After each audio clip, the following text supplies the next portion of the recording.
Hi, this is Craig, and welcome to another episode of Cruising Off Duty. This is going to be the Craig solo edition because Janice had to go back to work, and I still have some lovely summer to enjoy. So, don't want to waste any time that I could be sailing, so I'm going to meet Dan and Teresa that you will know from the BVI series.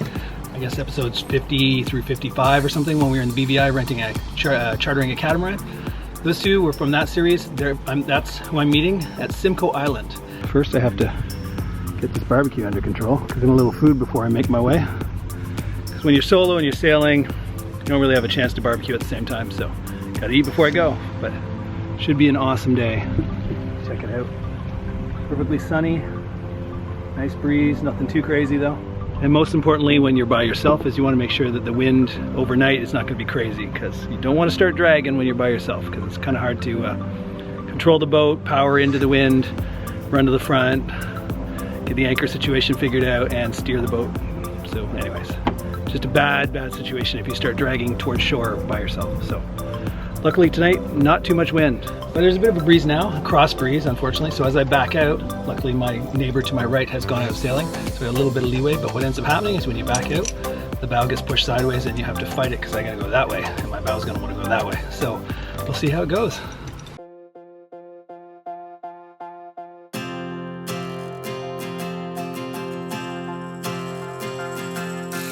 This is the hour, the darkest place. It's okay, not too bad. Like I said, it wasn't a super windy day, or I'd be a little more concerned, but yeah, trying to undo. I have a bow tie, I have two bow ties. I have a mid tie, and I have a stern tie, and I have to try and undo them all quickly before the wind blows me away from the dock, because the wind's blowing me off the dock. So I was a bit, uncomfortable, but it wasn't a super windy day, just a mildly windy day. So that's good. So I'm off the dock. That's half the battle. Next thing is sailing solo, which I've done a million times, so that's not that exciting for me. But for anybody who's never done it, take advantage of your boats. Don't be afraid to go out and sail alone. Do it obviously with somebody, and just let them do nothing. See if you can sail all by yourself. And once you're sure you can do that, then you can take it out. My first season I had this boat, I was a little leery for like the first half of the first season to go out by myself, and I was always waiting for Janice to get home from work, or a friend of mine to be available so we could go sailing. And then I realized it's just too many days as a police officer I'm off when nobody else is off, and if I want to use my boat, I gotta get used to this whole sailing alone thing. So I'm pretty good at it once I'm sailing. It's just the getting on and off the dock when you have a substantial crosswind. In the PN Sailing Club, they had big breakwater, tall hills that went around us, so there wasn't much wind inside our harbor. Here, as you can probably see, I'll turn over there, it's really just cattails. So, I mean, there's not a lot of, I don't really block the wind. So if there's any wind at all, we feel it at our dock. So that's the slightly more taxing area this season, being here with sailing alone, is getting on and off the dock. And my neighbor boat on my right, our docks are screwed up. They're angled in towards each other, which should be fixed. But because of that, his boat is so wide and my boat's so wide that we almost rub fenders all the time. So when you're coming in to anchor, or to dock, you gotta be like a sniper and hit that spot perfectly, because if you're a little too far to the left, you're banging yourself off the dock pretty hard, and if you're too far to the right, you're banging yourself off your partner or your neighbor's boat, which is also not good. So anyways, those are the trials and tribulations of sailing solo. So that's it for now. The other thing I want to mention, whenever you're sailing solo, you definitely wear your life jacket at all times, because you never know, some crazy thing could happen and you fall overboard, and there's nobody there to turn the boat around. So make sure you wear this, because nobody's coming back for you. So now the next thing I got to do, which is kind of a pain when you're by yourself, is take up all the fenders, which Janice usually does this job, but I'm not going to motor all the way down St. Lawrence with my fenders dragging in the water. It looks silly. So.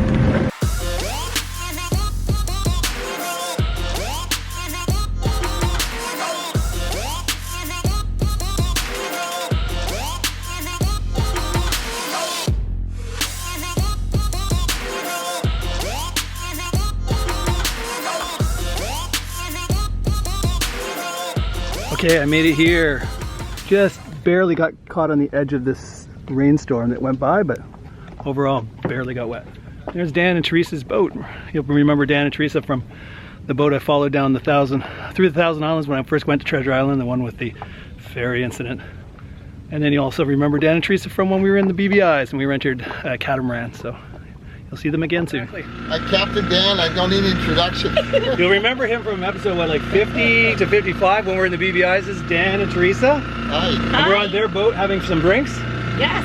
And now they're going to a friend's house on shore. So we're going on Simcoe Island to Friend's cottage and gonna go visit Teresa's old friends from elementary school. So that's I've what known I them for need, old 54 friends. years, the girls. So party on their boat, then party on the shore, then probably party on their boat. And then I'll go back right. to my boat, which is over there. And we're taking my dinghy with the power engine, my brand new power engine, new motor. So you say half an hour ride? Yeah, half-hour ride, and Should be then good. we'll see you later. Yeah, talk to you later. Bye. So this is where Dan's friends have their trailer on this property.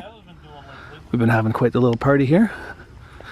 And then they have this nicely mowed, I think it's something like 80 acres on this island.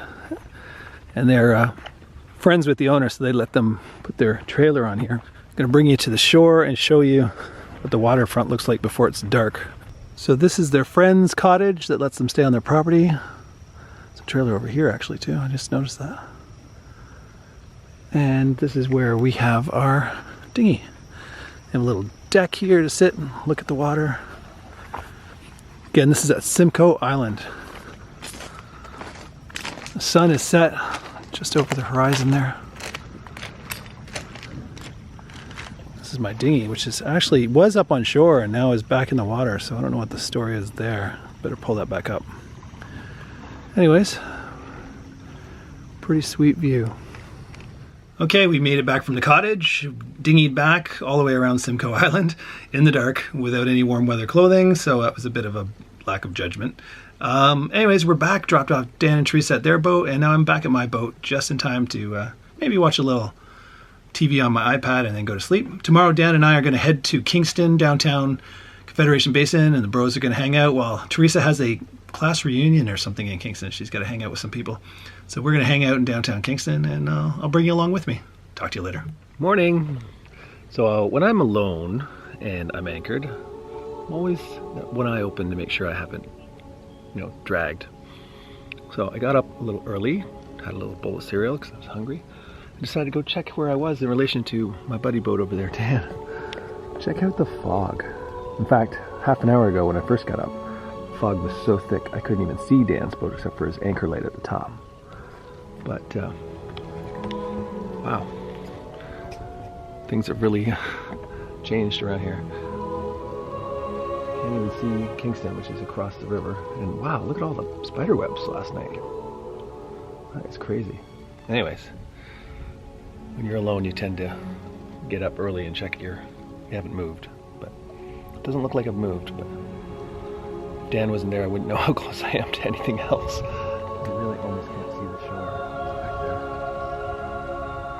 Well, back to bed. It's only 5:30 in the morning. So now we're up and it's a beautiful morning. Already had breakfast. Dan and Teresa here are just heading off to the other side of Simcoe Island. They want to meet up with their buddy one more time. He wants to look at his propane. He's having a little problem with his propane stove, and his guy's actually a propane installer, so he's gonna have him look at it. And when he's back, we're gonna head across. Now you can see the fog's gone. We can head across over to Kingston and go to Confederation Basin. We love Kingston. So I'm just gonna hang here until he's done getting his propane inspected. Okay, so while I'm waiting for Dan and Teresa to go to Kingston, where I'll meet them, I figure it's time to get the drone out. And I found this nice dock just off the water from where my boat is there. So I'm gonna fly around Simcoe Island a bit, maybe get a good shot of my boat and the other boats that are here. There's another sailboat over here and some power boats over there. So we'll see. The only thing I thought of when I got to the dock is I didn't bring another SD card. And so this is the same micro SD card in my drone for the last, I don't know, 4 flights. So fingers crossed I don't lose this drone because I'll lose all the footage. So always start a new flight with a new SD card. I just totally forgot. So anyways, let's see how it goes.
Well, successful flight of the Mavic, all nice and folded up now.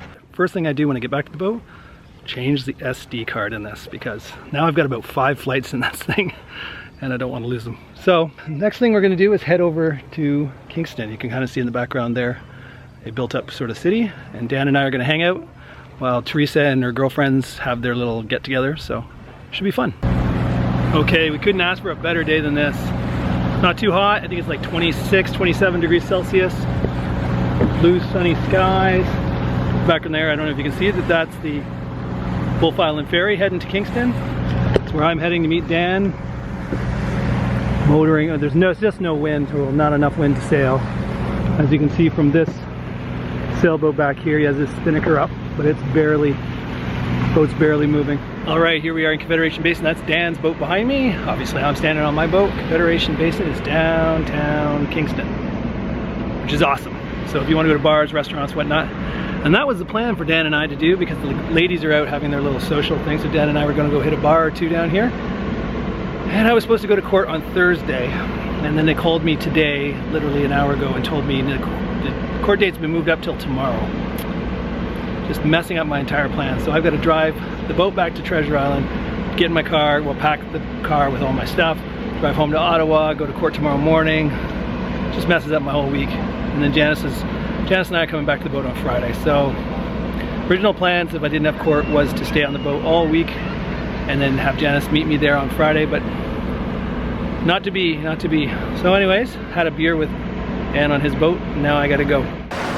Don't you hate when work gets in the way of your social life? So here I am on vacation, and I was already planning to meet Dan and Teresa at Simcoe Island last night, which we did, and then spend the night in Kingston, which is behind me here. And then 4:05 p.m. tonight, which is Tuesday, I get a text message saying, we need you in court tomorrow, not Thursday now, because the court case has been shrunk, and I'm crucial, so I can't not be there. So my night in Kingston with Dan, going to a few pubs and stuff, ruined. So that's the end of this week of sailing for me. Originally it was supposed to be I'd be on the boat all week and Janice would come back and meet me on Friday, but life throws you curveballs sometimes. And this is one of those times. Probably the end of the episode then, because you don't want to watch me film myself packing my car. So anyways, that's it for this one. If you liked it, give it a thumbs up. If you haven't already, subscribed to the channel. There's plenty more sailing this summer. Got a lot of places to explore. We're thinking of next weekend going to Bolt Castle, which is a castle on an island on the American side of the St. Lawrence. Never been there. It is super awesome. I'd love to get a drone shot of the island with the castle. That'd be super cool. Anyways, a lot more coming up. Subscribe and you won't miss an episode. So until next time, this is Craig signing off, wishing you safe cruising.